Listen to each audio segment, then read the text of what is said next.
Hello everyone and welcome back to another video. Today, as you can see, I'm trying a different setting and I'm trying something new for a special type of video. And that is because today I'm talking about my favorite book of the year, and that is Babel by R.F. Kuang.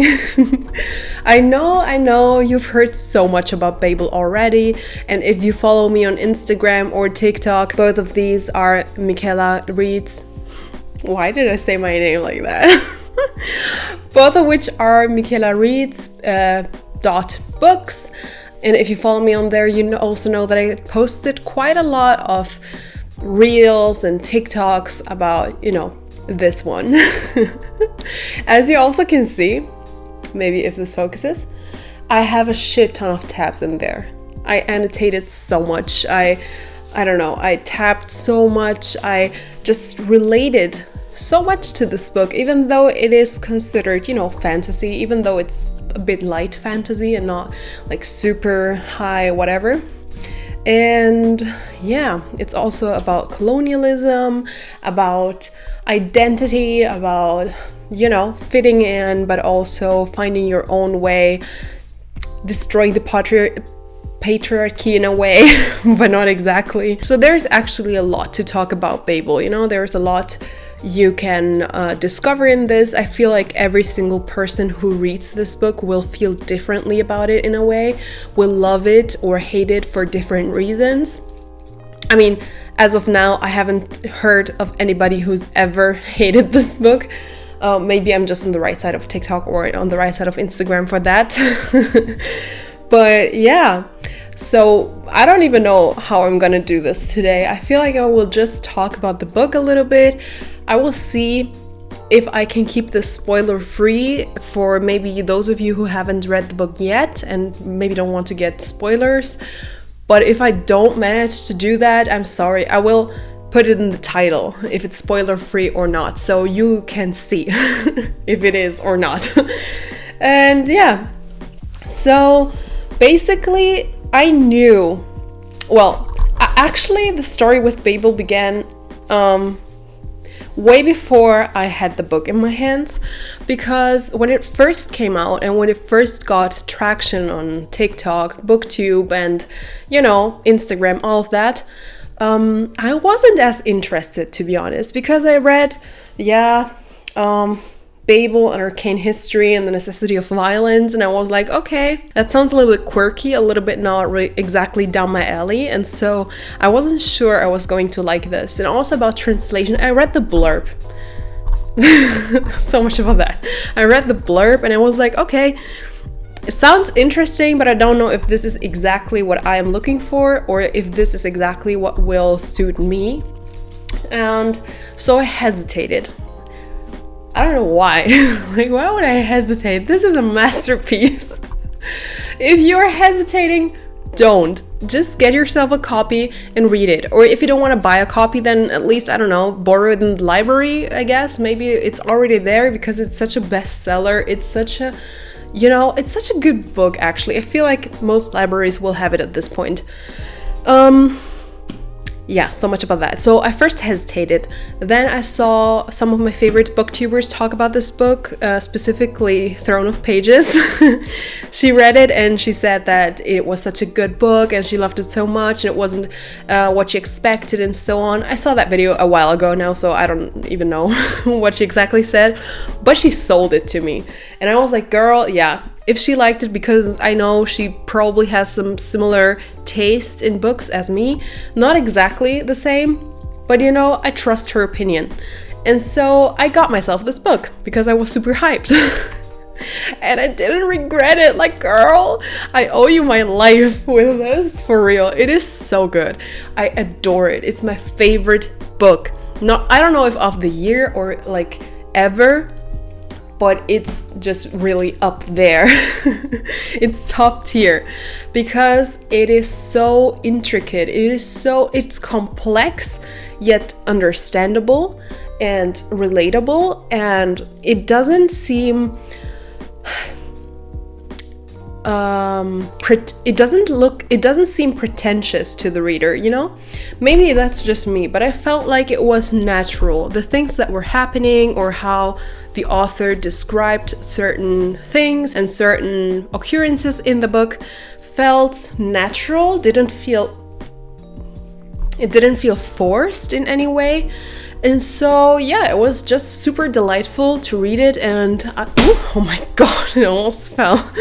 So, it was super delightful and super, and I wouldn't say easy read in that sense, but it was definitely a page turner and interesting, and you wanted to get on with the story and read it and, you know, really indulge into these characters, into what was happening. You really felt like you were there. It's very immersive and, I don't know, just really well written. It's just so good, because sometimes other books that talk about, you know, academia in general, or maybe topics and problems around immigration or migration in general, identity and everything like that, racism, colonialism, they seem very tense and hefty, and, you know, very dense writing, and just not really relatable, or maybe too much, like in your face, like we are talking now about colonialism, you know what I mean?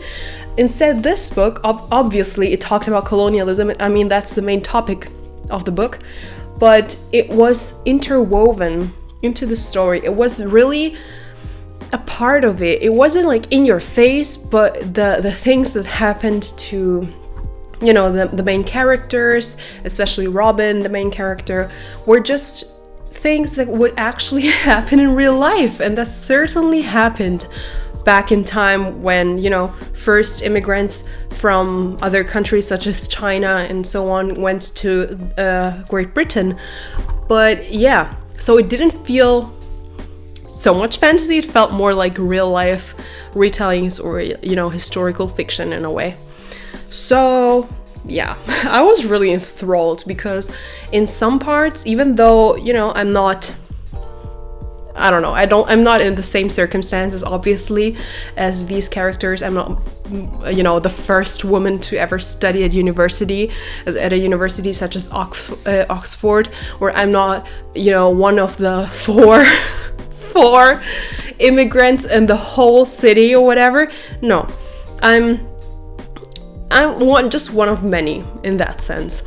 But still, I feel like many of us can relate so much to all of what happens here. You know, the casual, everyday racism that these characters experienced. Also, in general, like feeling that you don't belong, even though you can't really see anywhere else as your home. You know, you don't really feel super welcome in the place that you are.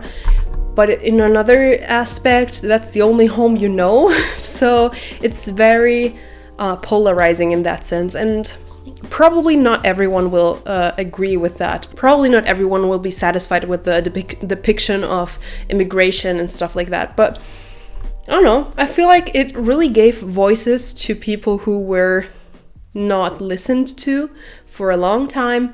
And it certainly, you know, depicted some of the aspects that we go through on a mostly daily basis, but also like in general in our lives very well. And so that's why I absolutely adored Babel, like specifically.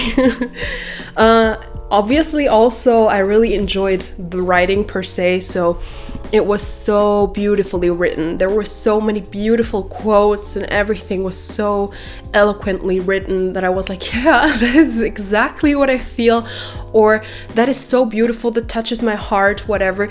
And I could never express it that way, or at least I wouldn't know or find the words to say it that way, you know?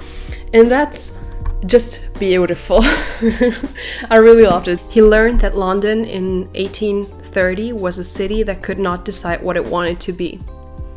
It goes on and on about why London doesn't know what it wants to be, but it's so relatable, and it's such a beautiful quote in that sense. Like, it personifies London as a city, of course, and it just, yeah, it's just true. When you read it, you're like, yes. Even though if you never were in London, in a way, I was there, and maybe, maybe it's not the case anymore, but in general, I feel like with big cities, in general, they oftentimes, especially when they're just growing, when they're exploding with new people moving in and, new jobs forming, I don't know, just in general, when they're just so growing, expanding, changing, it's always so theatrical in a way. It's always so difficult to pin down, okay, what is this city now? Is it still the same we knew like 50 years ago or something, or even 10 years ago? Or is it completely different? Is the vibe completely different? Is the atmosphere or whatever? It's just so, the culture changes so fast. And especially when you're in a big city, for example, if you go from one part of the city to another part of the city, it seems like you're in completely different worlds. And so, yeah, I definitely felt that quote in a way. Also, there are quotes that just, in a way, bash British people, and I find it kind of funny, even though, maybe some people who don't like this book don't like the representation of Britain here, but not because it's inaccurate, I would say, but maybe because it just hits the nail on the head. And so, for example, this quote says, "For a country that profited so well from trading in spices, its citizens were violently averse to actually use them. In all his time in Hampstead, he never tasted a dish that could be properly described as seasoned, let alone spicy." So, yeah. I don't know why, but it just fits so well. And that's not just British people, I live in Germany, and the food is seasoned most times, but it's just, sometimes there are some foods, for example, those, I don't know how it's called in English, salted potatoes, like just warm potatoes with salt. A lot of people adore them. You can eat them with butter or some cream, whatever. But it's just boring to me, I just don't like mushy potatoes with salt, and that's it. And that's all the seasoning. Yeah, but I digress. So I felt that quote, and I find it quite funny, to be honest. Now, I don't exactly know all of the controversy that surrounds this book, or at least the readers of this book, because I heard something about all the Letties coming out and bashing this book or whatever, or talking about how this is so overrated or whatever. I don't know. I didn't go into that because I wasn't interested.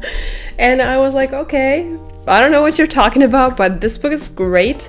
And yeah, but reading the book, I certainly understood what type of people was meant by the Letties are coming out. Because first, I feel like this is gonna be a spoiler, maybe. But, the book in itself, it showed the ways of 4 young people, Robin, Rami, Victoire, and Letty, yeah. And they were vastly different, coming from different backgrounds, different stories, but, tied together in their otherness in Oxford University. Letty is British, white, wealthy, but she's one of the only 2 women at Oxford, so she's other than other British boys, for example, because she's not a boy. So that's bad enough. But there's also Victoire, who is, native from Haiti and grew up in France. And so she's not only a woman, but also black. And so she's facing even more troubles and, aversion from her peers. And even though Rami and Robin are from Asia, Southeast Asia, and, China, since they are men, they handle okay there. So it's not that bad for them. And with Letty, the thing is that even though she and, her friends bond over this otherness, she still has privileges that she doesn't acknowledge at first, that she doesn't even see, because she's like, okay, but I'm a woman, I'm being discriminated here against, and so what are you talking about? It's not like you got it worse here. Being a woman here is bad enough.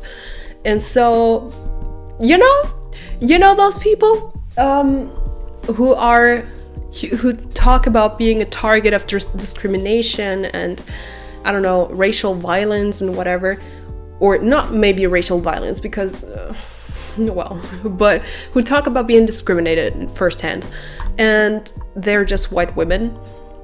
I mean, of course, women are being discriminated and have hard times, getting good jobs and equal pay and everything, but there's more to discrimination than just, oh, poor you're a woman, sucks to be you, I guess. No, there are plenty of other women too who suffer even more because they're not white. And so that's what Letty in this case and Letty in real world problems don't get.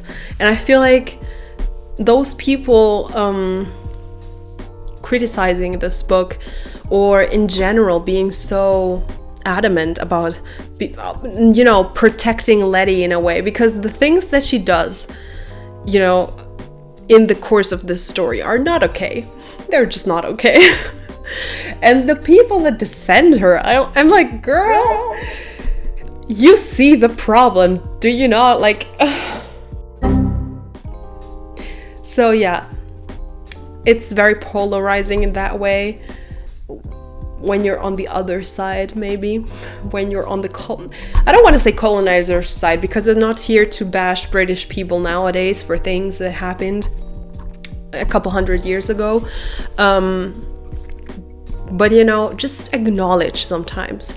Maybe don't exaggerate in your victimhood and being like, oh my god, but Letty had it so hard there too. Yeah, okay. But don't talk when it's not your turn to talk, when other people are sharing their experiences and so on. Anyways, so much about that.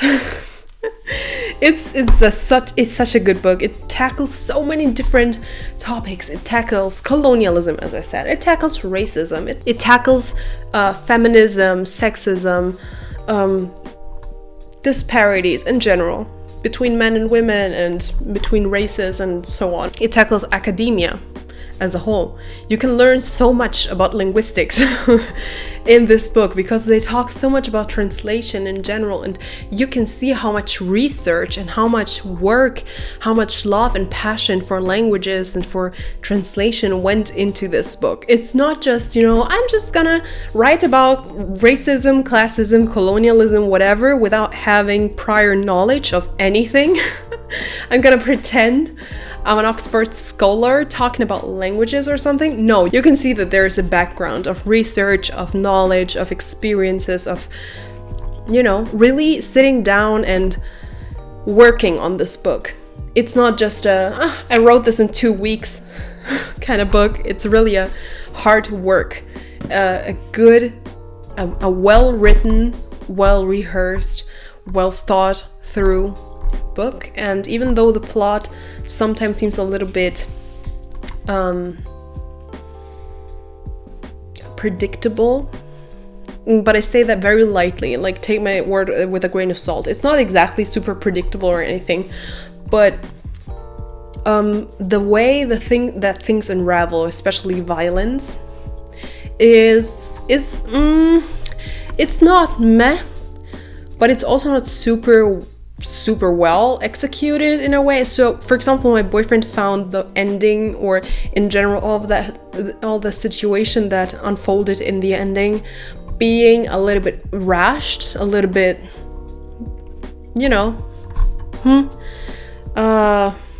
so yeah, but I personally thought it was perfect. I really loved the ending, but I feel like some people reading this book who look at it from a more idealistic, pacifistic, elitist way, think maybe that it could use a little bit more explanation or a little bit more build-up to what happens in the end.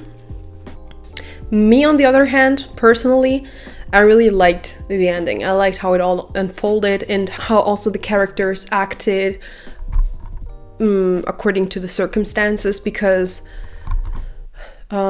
according to prior knowledge of them, like character knowledge that we have of them, how they would act, how, you know, their personalities and everything made sense. For example, Robin to be more hesitant, or, you know, the other person that we get to know here, Griffin to be more, you know, pushy, outgoing, wanting to change things immediately and not just to wait, sit down, calm down, think things through. And yeah, so I was actually satisfied with everything. I was like, yeah, this is perfect, I love this. And so it's no surprise that I gave this book 5 stars. I really adored it. I recommend it to everyone and anyone who wants to read a complex yet attainable, understandable book. It's fiction, it's fantasy, but not high fantasy in that sense. It's really, yeah, it's just so good. Just go get it. Just go read it. Enjoy it. Treat yourself. And yeah, I don't know what else to tell you about it. Those were my thoughts. It wasn't very organized in my head. I really didn't have any idea what I was going to talk about in this video, to be honest, because I didn't make myself some notes or anything, jot down some points or whatever. No, I just sat down and started talking to the camera. But yeah, I really hope that you enjoy the setting and this kind of video in general, or, you know, leave a comment down below how you liked Babel. And if you reached the end of this video, please leave this emoji in the comments down below.